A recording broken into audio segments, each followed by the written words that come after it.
जादुई कचौरी वाली। गांव सिरोली एक छोटा और शांत गांव था जो अपनी हरी भरी वादियों और सीधे साधे लोगों के लिए जाना जाता था। यहाँ के लोग मेहनती थे और अपनी रोजमर्रा की जिंदगी में खुश रहते थे। गांव में कुछ दुकानें थीं, जिनमें से एक कचौरी की दुकान थी जो गांव की चौपाल के पास स्थित थी। इस दुकान की मालकिन थी अम्मा बाई, जो गांव में सबसे बुजुर्ग महिला मानी जाती थी। उनके हाथ की बनी कचौरी गांव के कोने कोने में मशहूर थी। अम्मा बाई की कचौरियों में ऐसा स्वाद था कि एक बार जो खा ले वह उनकी तारीफ किए बिना नहीं रह सकता था। उनका कहना था कि उनकी कचौरियों का स्वाद उनके विशेष मसाले में है, जिसे वह कई सालों से बनाते आ रही हैं। उनके बनाए मसाले में अनोखी खुशबू थी, जो गांव वालों को रोज उस दुकान की ओर खींच लाती थी। एक दिन गांव में एक अनजान साधु महाराज आए। वह लंबे, दुबले पतले और सफेद दाढ़ी वाले एक रहस्यमयी संत थे। उन्होंने अम्मा बाई की दुकान के सामने कुछ देर खड़े रहकर देखा और फिर अम्मा से कचौरी मांगी। अम्मा ने मुस्कुराते हुए उन्हें एक गर्मा गर्म कचौरी परोस दी। साधु ने कचौरी खाए और उनके चेहरे पर संतोष की मुस्कान आ गई। साधु महाराज ने अम्मा बाई से कहा, अम्मा, तुम्हारी कचौरी में अनोखा स्वाद है। ये कचौरी सिर्फ पेट ही नहीं, आत्मा को भी तृप्त करती है। मैं देख रहा हूँ कि तुम अपने कचौरियों में प्रेम और सेवा का रस घोलती हो। अम्मा बाई ने हंसते हुए कहा, महाराज, यह मेरे जीवन का उद्देश्य है। मैं चाहती हूँ कि जो भी मेरी कचौरी खाए वह संतुष्ट होकर जाए। साधु महाराज ने अम्मा बाई की सेवा और निस्वार्थता को देखकर अपनी झोली से एक छोटी सी पुड़िया निकाली। वह पुड़िया सुनहरी रंग की थी और उसमें कुछ विशेष किस्म का मसाला था। उन्होंने अम्मा बाई को वह पुड़िया दी और कहा, ये जादुई मसाला है। इसे जब तुम अपनी कचौरियों में मिलाओगी तो तुम्हारी कचौरियों में ऐसा स्वाद आएगा जो लोगों के दिलों को छू जाएगा।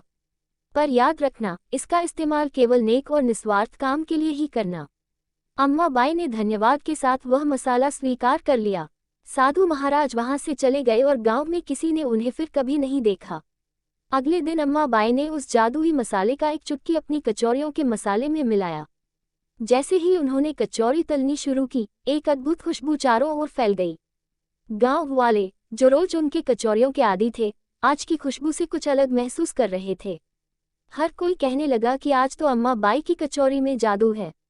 गांव के हर कोने से लोग उनकी दुकान पर उमड़ने लगे। लोग दूर दूर से उनकी कचौरियों का स्वाद चखने के लिए आने लगे।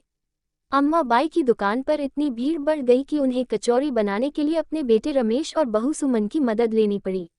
अब अम्मा बाई की कचौरियों की ख्याति आसपास के गांवों में भी फैलने लगी। समय के साथ उनकी दुकान इतनी मशहूर हो गई कि शहर से भी लोग उनकी कचौरियों का स्वाद चखने आने लगे। उनकी दुकान का नाम अम्मा की जादुई कचौरी पड़ गया। हर किसी को यही लगता था कि अम्मा की कचौरियों में कोई जादुई ताकत है जो लोगों को खुशी और संतोष देती है।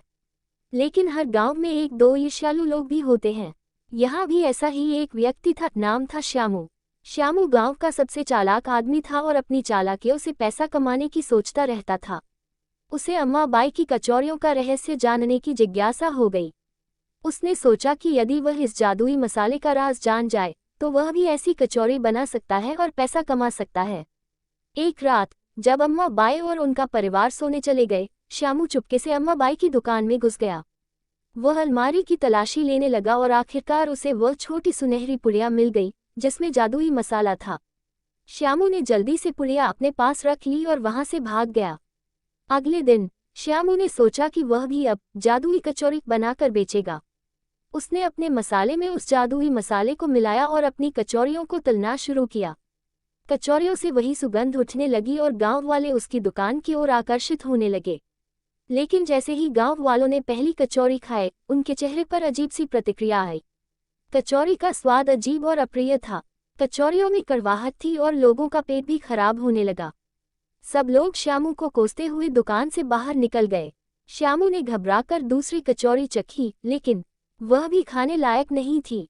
अचानक उसके हाथ की कचौरी धुएं में बदल गई और उसमें से वही साधु महाराज प्रकट हो गए जिन्होंने अम्मा बाई को जादुई मसाला दिया था। साधु महाराज ने श्यामू से कहा, यह मसाला केवल अच्छे लोगों के लिए है जो निस्वार्थता और सेवा भाव से काम करते हैं। लालच और स्वार्थ के लिए इसका इस्तेमाल करने वालों को ये कभी लाभ नहीं देगा। श्यामू ने अपनी गलती मानी और माफी मांगी। इसके बाद साधु महाराज वापस अदृश्य हो गए।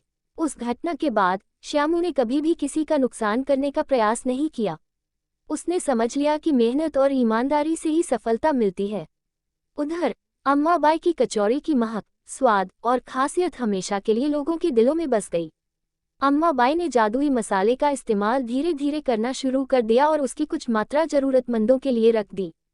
उनकी कचौरी की दुकान गांव और शहर में एक मिसाल बन गई। लोग कहते थे कि अम्माबाई की कचौरी केवल स्वाद ही नहीं बल्कि खुशियां भी बांटती है। इस तरह अम्माबाई की जादुई कचौरी और उनके सेवा भाव की कहानी पीढ़ी दर पीढ़ी लोगों के दिलों में एक मिसाल बनकर गूंजती रही।